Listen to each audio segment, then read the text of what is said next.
Well, Iskra, thank you for being on the podcast. Such a pleasure to meet you and have you on. Yeah, thanks for having me, Jimmy. I'm excited to have our conversation today. Well, you are doing so much good in the world. We live in a society today. It's just one of those ones I don't think we were ever supposed to have the access to the amount of information and people and pictures and everything that we do in today's society. It's kind of hard to navigate. And I think being a woman, especially in talking to girls and the things that you do. And one of the reasons I want to have you on is because you do such a good job of kind of pointing out some of these things in society that maybe aren't working so well or that can be improved upon. And it's kind of made it a mission that you've been on to help people see what these things are and how we can navigate them in today's kind of crazy world. Yeah, absolutely. It's definitely become my mission. I think it's kind of wild that we now have our children. I'm a mom of a 3-year-old, and we're going to be navigating them growing up and at every phase of their life, having access to 24/7 information, comparing themselves in a 360-degree way, which growing up we never had. And we know how hard that was. Just trying to discover who you are, it's challenging, let alone not just comparing yourself to your peers at school or your family. You're now comparing yourself to billions of people online, not just what they look like, but their lifestyle, their success, their relationships.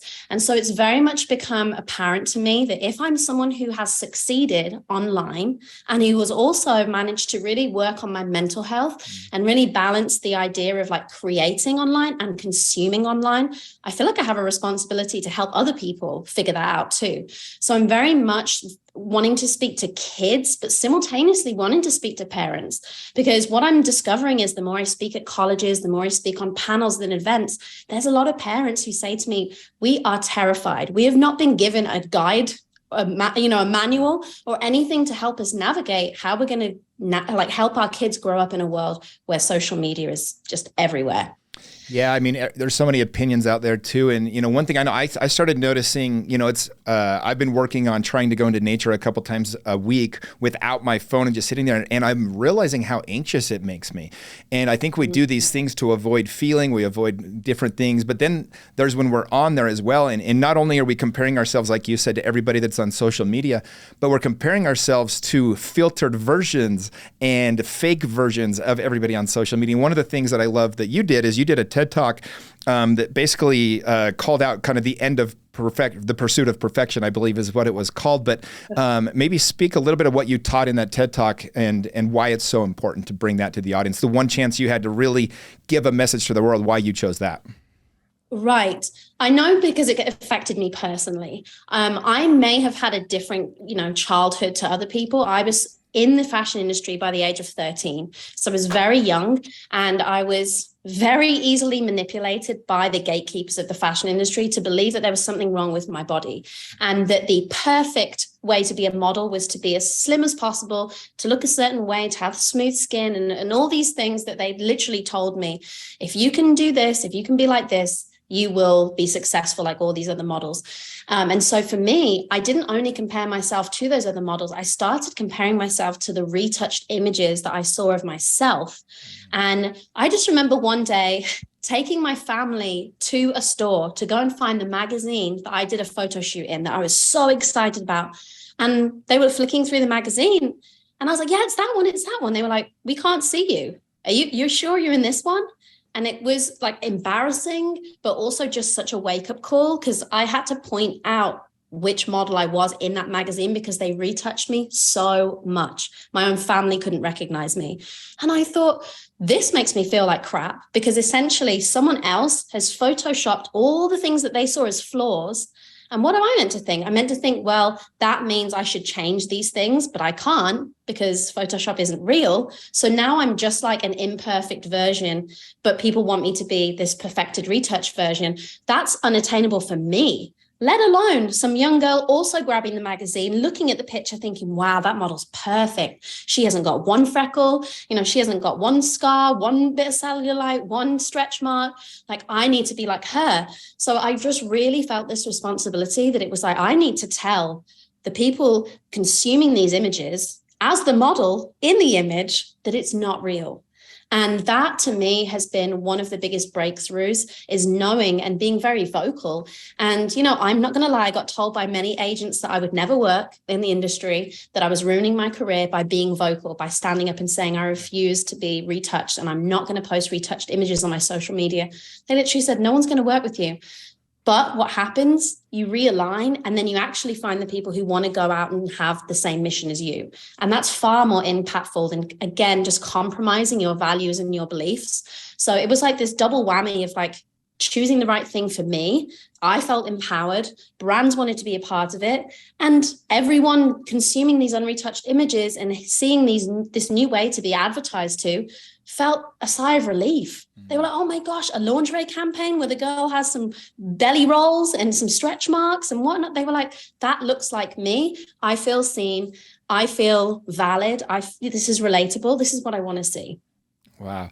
So from the time you got into the industry, I mean, obviously, you've been in this a long time now. You've been part of so many lists of, the Maxim Hot 100, these different things that you've done, and it's worked very well for you. Is the industry in general, has it made a big shift towards this body, just more being realistic, not doing the photoshopping and not putting unrealistic expectations on young girls? So it definitely has. It's moved and progressed a long way. I think it's impossible to ever imagine total representation. I always tell people, if you're still feeling like you're not represented, maybe you need to be the representation, because we are one of one, right? We're the only one of us. And so we all deserve to be represented, but sometimes you have to be the one to stand up and do it. That's why I really hate that quote, if you cannot see, you cannot be, because if I'd have believed that quote, I never would have gone out and kind of been this like mid-sized model, because I never saw that. So I very much think there's progress, but I still think that, like everything, the people in the boardrooms with the power and the money still look a certain way. And for me, I push and I push, and I worked with a brand for 7 years trying to get them to extend their sizing, because they would use the words that were encapsulating like all women, all sizes. I was like, you can't use that when you only go up to a 2XL. That's not all women. So there's definitely still some struggles of like, is it tokenistic? Are they just doing it because they want to look diverse and inclusive, but actually behind the scenes in their boardroom, they don't have a woman over a size 6, that's ever experienced what it's like going into a store and not getting clothes to fit her body. So there's definitely still a lot of work to be done. And I'm definitely wanting to support those smaller brands who definitely have that inclusiveness and diversity at their core, literally in their founders, in what they're doing. Well, and maybe speak a little bit. I wanted to bring up Instagram, because I think, we've seen the suicide rates of young girls and how they've increased with social media, and maybe speak to the dangers. Maybe it's the moms listening to this. Maybe it's, younger girls that found my podcast or whatever else, but the dangers of social media and falling for the facade that, this is what women should or do look like.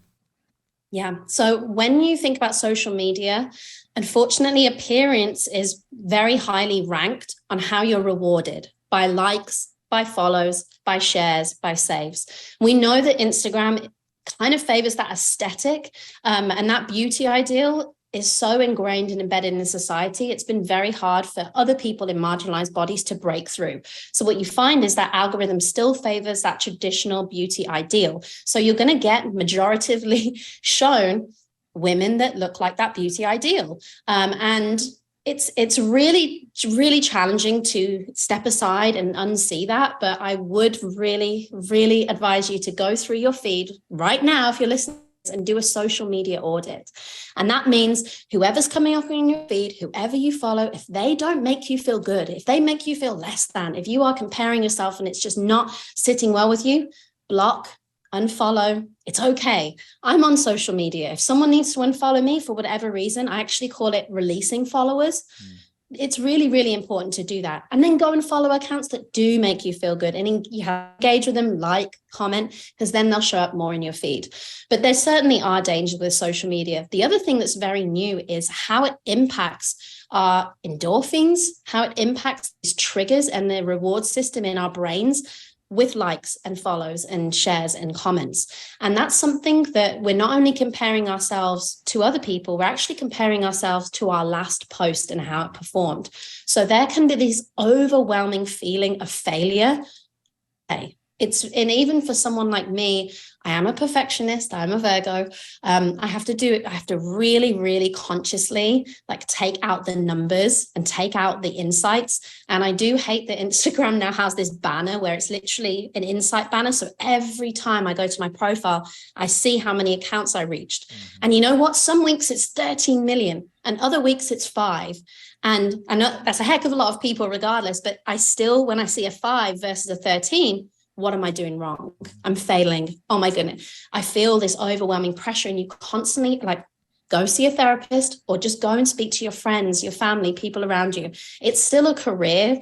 And even if you're just consuming social media, all of that information is still going on in your heads, even if it's subconscious. Even if one of my friends just posts her vacation picture and for some reason someone doesn't like it, but they liked the picture a year ago when they were 5 pounds lighter. Immediately, you're probably going to go to, I've put on weight. People don't like my images as much. They think, like there's so many ways that it can spiral. So you have to do a really good job of building up your sense of self-worth and figuring out where your value comes from outside of social media.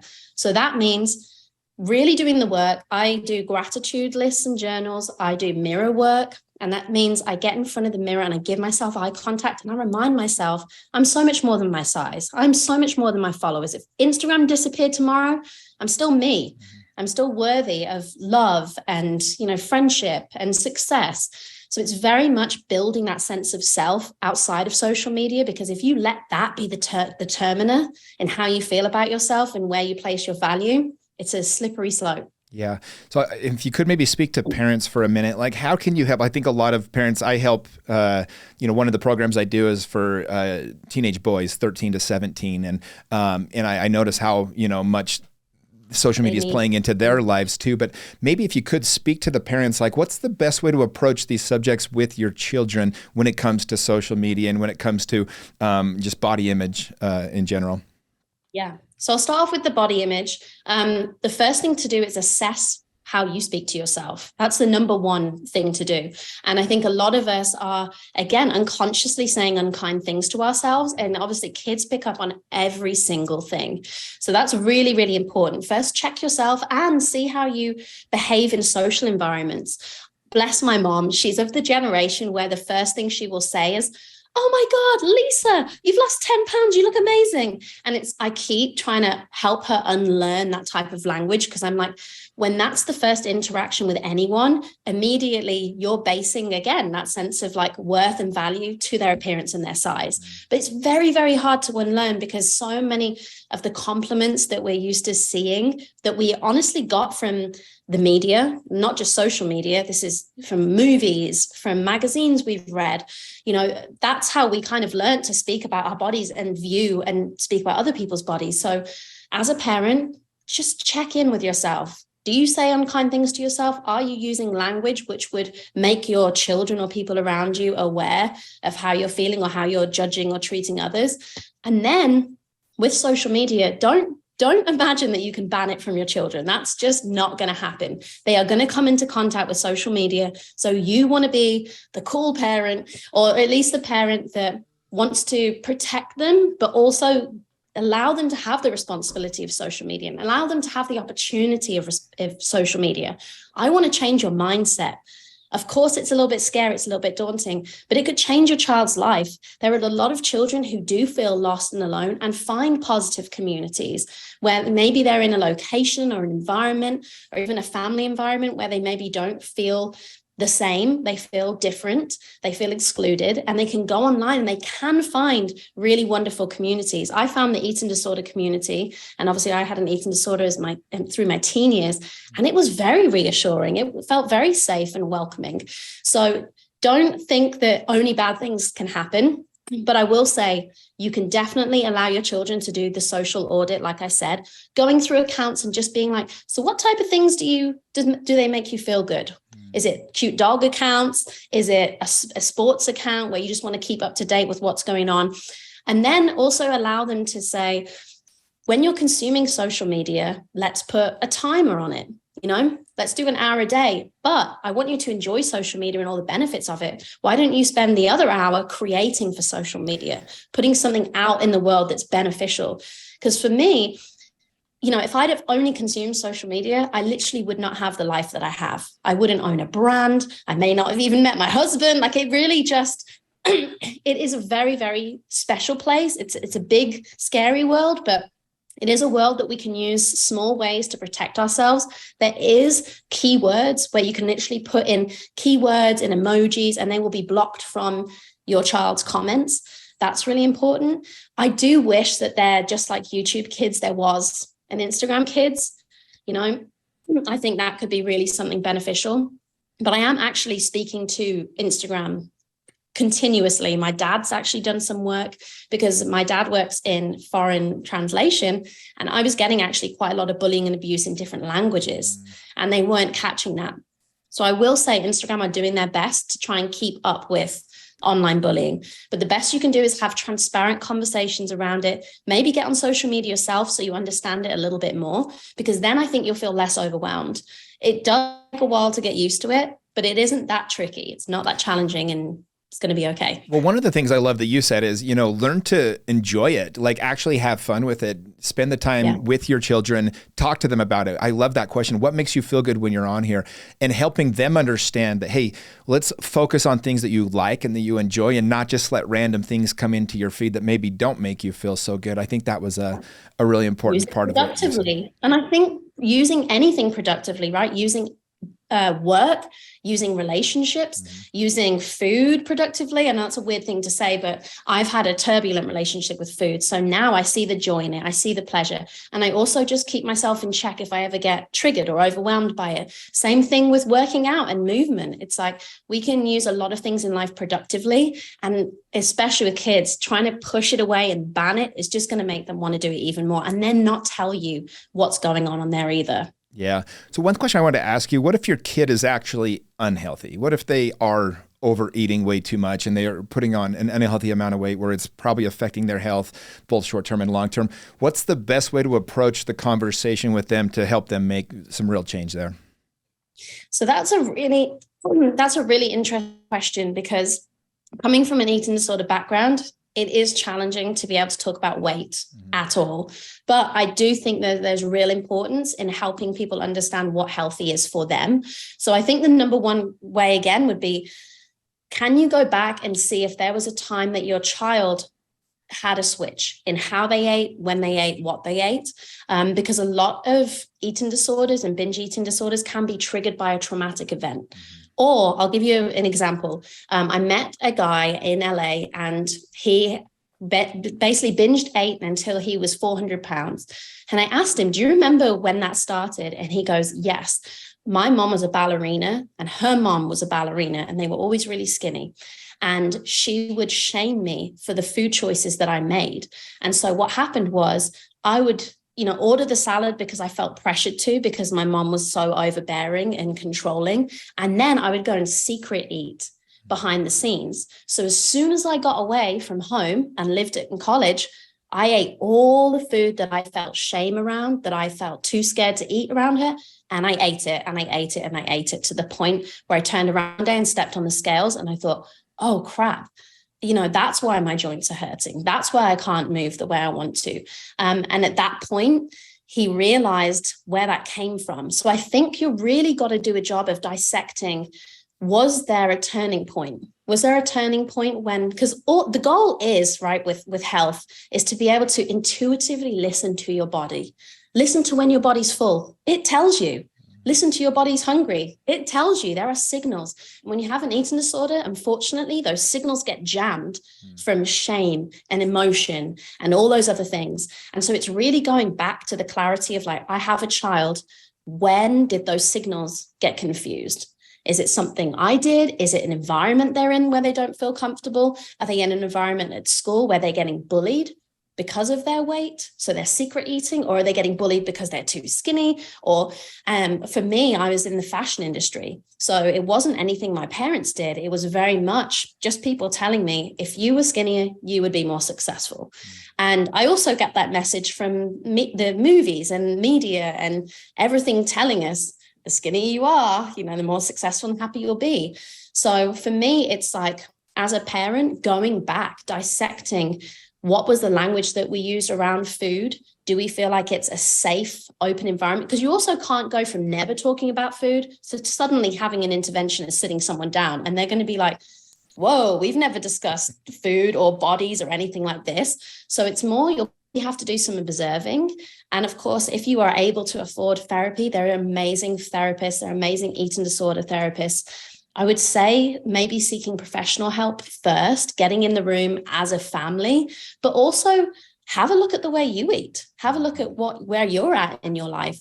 And maybe you need to do some work there first. And maybe if your child sees that, kind of leading by example, that could be inspiring and that could open up the conversation. Because if they feel like, well, you aren't doing anything, or you've had this turbulent relationship with food, or I've seen you eating XYZ or complaining about your size, you haven't got any right to talk to me. Yeah. Well, and that's such an important part of it. I really think that it starts with, if you're going to teach it to your children, it does start with you first. Absolutely. In your case, and hopefully this is comfortable to talk about, but I think there's so much to learn from it. But, did you know you had an eating disorder? And then was there somebody or something? Like, how did you work through that and get past your own eating disorder, if you don't mind sharing? No, I absolutely want to share. I had no idea. And I also had no idea that my grandma had an eating disorder. She was bulimic, and she would just go off after dinners and be throwing up. And I guess people normalized it or didn't really talk about it. And then I realized one day, and I was like, that's not normal. That's not okay. So anyway, I was about 14. It's when I got dropped from my modeling agency because they told me my hips were too big, and they told me the measurements that I needed to be. And I didn't know how to get there in a healthy way. And I never should have gotten there, right? Because this was my body shape. I naturally had a more kind of pear-shaped, larger, wider hips. And as I became a woman through my teenage years, they grew. And that's out of my control. Your body shape is out of your control. There's like a huge part that genetics plays in, what your body's going to look like. And so for me, I read the magazines that told me to do the maple syrup diet that Beyonce did, where you drank like a gallon of water with some lemon juice and cayenne pepper and maple syrup, and that's all you drank for 2 weeks. I remember when that got popular for a little bit. Yeah. Yeah, that's what I'm saying. Like, it should have been illegal for magazines to publish that sort of stuff. And then there was the Atkins, but I can't afford to go out and buy this whole Atkins bars and shakes and things. So my interpretation was literally eating sliced ham for weeks on end, because I knew that was protein. So, and obviously I felt terrible. I was tired. I was so angry at the world because I was hungry. I wasn't performing as well at school. Obviously the sports were more challenging. And so there's only so long you can do that before you do realize there's something that's not right here. There's got to be another way. But I was also surrounded, my best friend was on the Snickers diet, eating a Snickers a day. So it is very challenging if you're in that environment.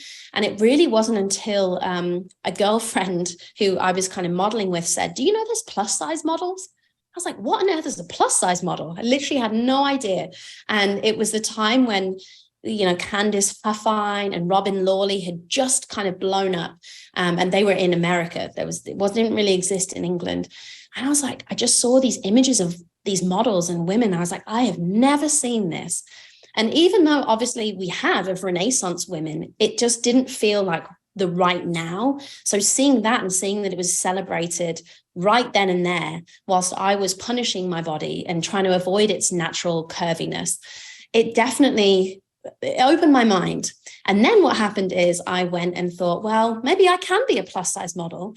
I went there and they were like, you're far too small to be a plus size model. I thought, are you kidding me? And then it kind of just clicked. It was like, if I keep changing myself for you, I'm just never going to be enough. But if I change you, as in the industry, then maybe that's what I need to do. So I very much rechanneled this eating disorder energy, which is controlling, is kind of perfectionist, is, being all consumed by this goal or mission to be skinnier. Instead, I kind of transitioned that goal to challenge and change the industry instead. So I kind of rechanneled that energy and that focus. And I did that by literally breaking up with the boyfriend who I was with because he manipulated me, because he knew I was insecure from this eating disorder. I literally left him and physically moved location to be around friends and these other women who were empowered and who had found that kind of sense of self outside of just their appearance. And I really let go slowly. It doesn't happen overnight, but let go of all the little controlling aspects that I had one by one. So they kind of like fell off, like a weight falling off of me. And it was like, okay, I can go out and eat this. I can, eat after 6 p.m. I can do this. I can actually work out and not just run on a treadmill to purely be in calorie deficit. I can actually go and take a boxing class, a Pilates class. Actually, working out's kind of cool. It kind of makes me feel empowered, and I like what my body can do instead of thinking I just have to burn the calories to be slimmer. So it was all these multiple daily choices that I took. I started doing affirmation work, which was ridiculous at the start. If anyone's one of those people that affirmations don't work, I was that person. I felt ridiculous looking in the mirror and going, I am enough. I am brave. I am strong. You feel ridiculous at the beginning, but we laughed about it. I did it with a girlfriend. We laughed about it. We got this Louise Hay book. And then we just got to the point where we were kind of like, well, why don't we say the nice things instead of the mean things? And we very much learned this quote, speak to yourself like your best friend. And it's so true. If I saw someone I loved talking badly about themselves, I'm going to call them out. Say, don't talk to my best friend like that. And so it was kind of like training. Okay, let's do that for me. I deserve to be my best friend. I deserve to have the kind words, not the mean ones. So I feel like with any recovery from an eating disorder or any type of kind of really mental health issue, right? It's these small daily choices and steps. And if you can't do it on your own, put yourself in an environment for you to succeed. If that's new friends, if that's a new relationship, like you could be stagnant in where you are and struggling to grow. You really have to plant yourself where you can get that full nourishment from your community. And that might also be social media too. The eating disorder community really helped me on social media. So there's multiple things you can do, but get up every morning and just know that I choose recovery. I choose me. And I know there's a different way for me to live. Yeah, no, thank you. That's a lot of good advice in there. If you have a friend, maybe a close friend that has eating disorder, you believe they do, but they don't think they do, what's the best way to approach that? Because I know that's a very fragile situation, but maybe you have some advice for that. I mean, I think it's always good to indirectly talk about the experiences that you've had or seen. Depends how open your conversations have been from the start, right? But I think also you can say, I'm doing some work in this space. These are the things that I'm implementing. Where are you at with your self-love journey? Or where are you at with your body confidence? Or where are you at with your relationship with food? And very much make it not feel like, hey, you trying to call me out and put me, in the middle of this stage with a big spotlight on, because a lot of the time when you are in your eating disorder, it's a very isolating place. You feel like no one else is going through it. So the first thing you want to do is relate. Somehow get to that point, even if it's not yourself that's had an eating disorder, find a story, go online, do your research, find the things that you think, you know what, they could be feeling that or going through that. I'm going to find a relatable way to start having this conversation that doesn't feel like this extreme intervention, and do it slowly, right? Maybe you could start by saying to them, hey, I saw this really cute thing online where best friends can send themselves daily gratitude notes. And that could be a really wonderful way to then implement. So you could start with like texting each other every morning when you wake up, say something you're grateful for. I'm grateful for my yummy coffee this morning. I'm grateful for the sunshine today. But then you could slyly put in, I'm grateful for my body and its abilities. I'm grateful for food because it nourishes me. I'm grateful for you because you're so much more than your body. You're my best friend. Like you could start kind of putting that language in there in really indirect ways. So it doesn't feel like suddenly like, whoa, because that's probably going to push them away. So I'd find subtle ways. You could write little cute notes to each other, or you could even buy her a journal and say, should we journal together? That could be something that could be really fun. And then if she's struggling to do it, say, these are some of the topics that I'm thinking of writing about. My body, like I want to do a thank you note to my body. You want to do one with me? Like there's just little things that you can definitely do that don't feel super intense from the get-go. Yeah, no, that's all very helpful. One thing I wanted to kind of ask, so as people are going into their health journey and things, you're from the UK, you live here in the United States. A lot of people say the American diet, what's in our food, makes it almost impossible to be in shape. I think over 44% of Americans are obese right now or something like that. That's a crazy number. But how have you experienced eating in America versus the UK? And what recommendations do you have for people to eat healthy in a way that, nourishes them? Yeah, gosh, that is a very valid question because that comes up all the time. And you know what? I feel a little bit bad now you've said it because I realize how often I shame American food. I'm Rightfully definitely, so, though, right? I mean, yeah, I complain to Philip all the time. I still remember vividly going into a grocery store and going, antibiotic free? Does that mean the other one has got antibiotics in? It was so confusing. And then I remember saying to Philip one day, we were eating something and maybe it was like an ice lolly or an ice pop, whatever you call it. No, you call it popsicles, right? And going, this looks super red. I wonder if it has E numbers in. And Philip was like, what are E numbers? And I was like, those banned chemicals that are not great for you that are banned from food. And he was just like, they're not banned here. And so just doing that more research of like, palm oil's banned in the UK completely. And Europe just has such strict regulations on food because it is literally what we're putting in our bodies. Mm-hmm. So I have a balance, right? With someone who's had an eating disorder, I don't try to focus too heavily to where it becomes an obsession. Mm-hmm. I try and be aware and try and enjoy food. And so, yes, I'll eat some fried chicken and a waffle, but also, today I made us a lovely fruit salad and we had salmon and vegetables for dinner. So it's all balance. And I would say that it could get tricky to like totally avoid those types of food that have things in because it kind of just comes with the territory. You live in the US, you're probably going to be eating some chemicals and some MSG and some GMO stuff somewhere along the line. But I think obviously being a little bit more intentional about how often you're eating nourishing foods, right? I've heard mixed things about organic and non-organic, so I won't even get into that today. It was a whole discussion at my son's school because half the families were like, we need the list of the dirty dozen 12 and we have to all bring groceries. So some parents were like, you must only buy organic. And then other parents were like, well, actually, there's no real evidence that things are truly organic. And it got into this whole thing. So I think instead of stressing about it, just go out there and find out what does feel nourishing for your body and what does feel good. I think movement is so important. I think movement is medicine. So I do take supplements. I probably take 4 different types of supplements a day. I do go out and try and buy organic, or we try and buy fresh food. There is farmers markets. Do I get there every week? Absolutely not. But, would I say that that's a good choice? Probably, because you're not just buying foods that potentially have less exposure to chemicals, but you're also supporting local farmers. So just making those small little choices. But I'm also aware some people really struggle to afford that.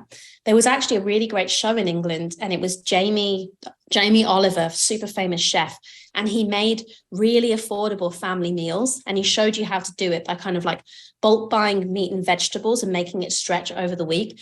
Kind of like what my grandma did. My dad's one of 10. And they didn't have any money. So it was very much the same. So I don't think it's impossible. Give yourself grace. And as a parent, don't feel guilty if now and again you do have to chuck some chicken nuggets in the oven, Yeah. You're doing amazing. But just making maybe little switches and choices could be really helpful. Thank you. I also want to kind of dive into a little bit. I mean, you've built your social media, your Instagram profile to over 5.5 million followers. That's a large responsibility that comes with, everything that you say goes out to, like you said, I mean, it can reach 20, 30 million people a month sometimes, or a week even sometimes. So how do you decide? You have so many options of what to focus on, what to talk about, where to put your energy. How do you decide what you're going to put, your attention to? I think a lot of people are trying to find what their purpose is or what they want to do with their lives. And with you, it's just magnified because whatever you decide to put that attention on really has the opportunity to move the needle in a large way. And so I guess for you, how did you kind of figure out what your life purpose is going to be? And how do you decide even daily what you're deciding to talk about on your social media platform that you built up? Yeah, very good question. And there are days where I'm scared I'm not in my purpose enough because it can be quite a lot to take on when you feel the responsibility of, people called me a role model and still do. And it can be quite a lot of pressure to feel like you're carrying the weight of other people's insecurities sometimes. And they've got you on this pedestal where you have to be the perfect role model. So I'm doing my best at just not letting that dictate how I feel or feeling pressured to constantly share maybe heavy or emotional things. So I very much show up every day with what comes to mind, you know, with just being my authentic self and knowing that that's enough. And then doing the work, sometimes not publicly, right? If it's donating or advocating to charities, if it's even just like my girlfriend, she's a Black woman struggling to get a TEDx talk. What can I do? Connecting people, making the connection. Like there's a lot of work outside of just social media. So I think people feeling like, I have to be super woke, or I have to have all the right answers, or I have to do all the right posts. Like that's a lot of pressure, and it's okay. And if people say you're not doing enough, they don't always see the whole picture. So I just very much try to do things that I enjoy. I think we said that earlier. And if you don't enjoy what you're posting on social media, I doubt you'd be able to do it for 13 years straight. I have never deleted the Instagram app. I have friends that aren't even content creators who have had to delete the app because it's felt overwhelming. And somehow I'm on it every single day, and I've really built boundaries and found ways to enjoy it where it doesn't feel super overwhelming. And I very much just allot time so it feels healthy, so it feels like I have boundaries, so it doesn't feel like it's taking over my life. It's a huge part of my life. It's enabled me to build brands and this wonderful career, and it's allowed me to build community. And one of the most proud moments of my whole career, regardless of magazine covers or policy changes that I've done with brands, was that I found out I was pregnant, and I saw all these girls making money off of showing their pregnancy tests and the brand that the pregnancy test was on. And I thought, I could use that money and give it to some of my followers who aren't able to have children or are currently going through kind of their fertility journey. And just like a small decision like that, I asked my followers, can you send me some videos? I did this whole kind of collage of people who had fertility journeys and were going through it so other people felt less alone. And then I was able to give the $20,000 to these families.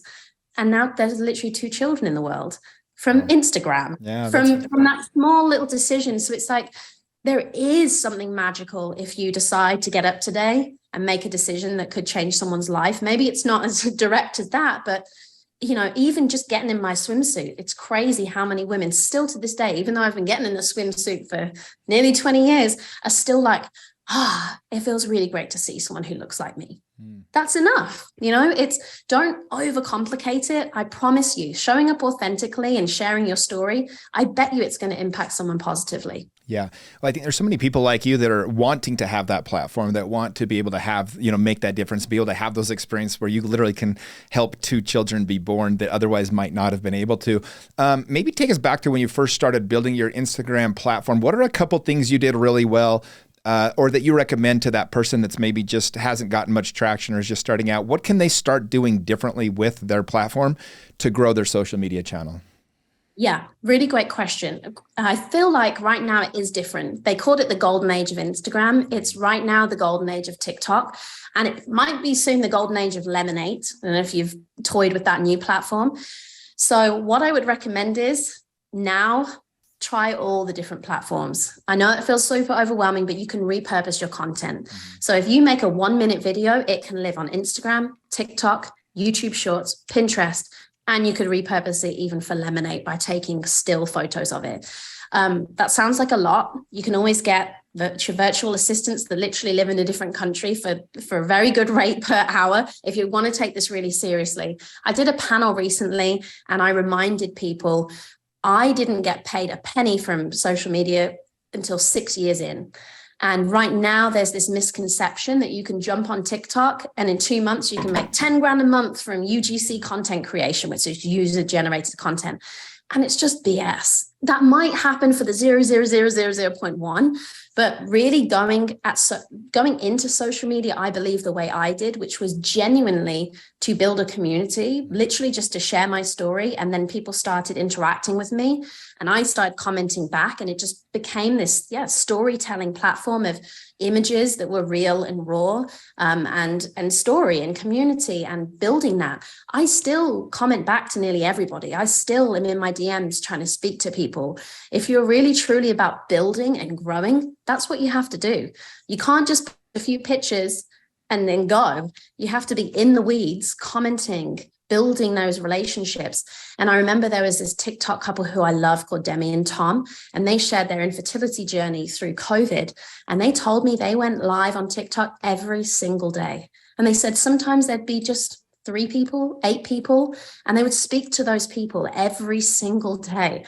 And that sounds like a lot. And that's the thing with social media. You can have some success. You can have extreme success. It's just like everything in life. It's how much you input is going to be how much you get back.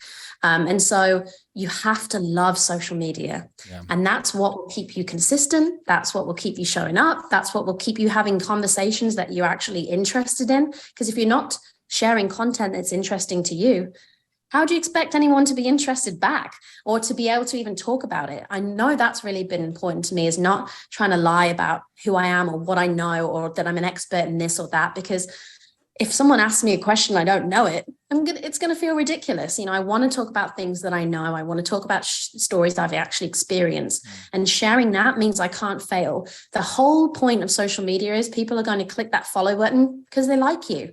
It's an entertainment most of the time. Yes, there's definitely information sharing, education, inspiration, but a lot of the time they want to just consume content. So make sure you're putting stuff out there that you would want to consume. Yeah, no, I think I was recently at a dinner and there was a couple large influencers. In fact, Ed Milet was one of the people that was there with us, and a few of the people were just starting out their platforms. And Ed warned one of them. He said, I hope you understand what goes into this. If you truly want to be an influencer, you want to, really play the social media game. I mean, you're talking 20 to 30 hours per week of probably, content creation and putting this together. And he just kind of gave this warning. But I mean, for those of us that are taking it very serious as a business, I mean, look at you and I right now. It's 7:45 where I'm at, 8:45 where you're at, and we're doing a podcast because this is what we're doing, because we value the platforms. We want to share the content with our audience. But maybe, I guess maybe we can just kind of end with this. Is I kind of just would love to hear, you've learned so much. You obviously know a lot of what's going on. You have this huge following. People want to listen to you. Maybe just, if you could just pour into my audience for a minute or two of some advice that you have for just people in general, maybe especially speak to women. I think that's a valuable part of my audience that I'd love to have you, as a woman that's been through a lot, that's had a lot of ups and downs and everything in between. Maybe if you could just speak to them some advice you have for living in today's society. Yeah, absolutely. Your greatest investment is yourself. I'm sure you'll hear that everywhere, but I feel like even for women, we hear it kind of less. We hear to invest in a partner, to get the ring, to have the kids. But investing in you and going after your dreams and ambitions and figuring out what you can bring to the table will empower you in all of those ways as well.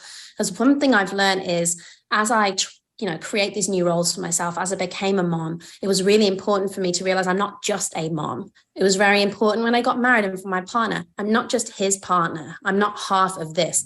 I am whole. I already have everything I need. So it's going back to that foundational work of, for me, affirmation. My affirmation is I'm enough, and I love it. It feels so steadfast to me. And maybe it's not affirmation. Maybe it's God. Maybe it's prayer. Maybe it's your community. Maybe it's your hobby or your goal or whatever it might be. Just going back to knowing that you're enough in whatever you choose to do, and whatever you need to do to put yourself in an environment to thrive. Like I said, I literally left where I was from and moved myself physically. So those risks yield huge rewards. Keeping yourself confined into a small bubble and not experiencing this whole world makes it challenging to experience your whole self. So know that you are worthy of taking huge risks. Go out and get after whatever you want. Literally write down, right after you've listened to this podcast, write down 3 things that you want to achieve, that you want to do, that you want to see, that you want to be. There is no reason you can't do that or get there. It's just you have to keep your eye on, they say eye on the prize, but you really do have to keep your eye on where you're going, because the daily decisions you'll make are either going to get you closer to that or keep you exactly where you are. One of my dad's quotes that he always quotes is like, are you going up the steps or you just stood on the same step?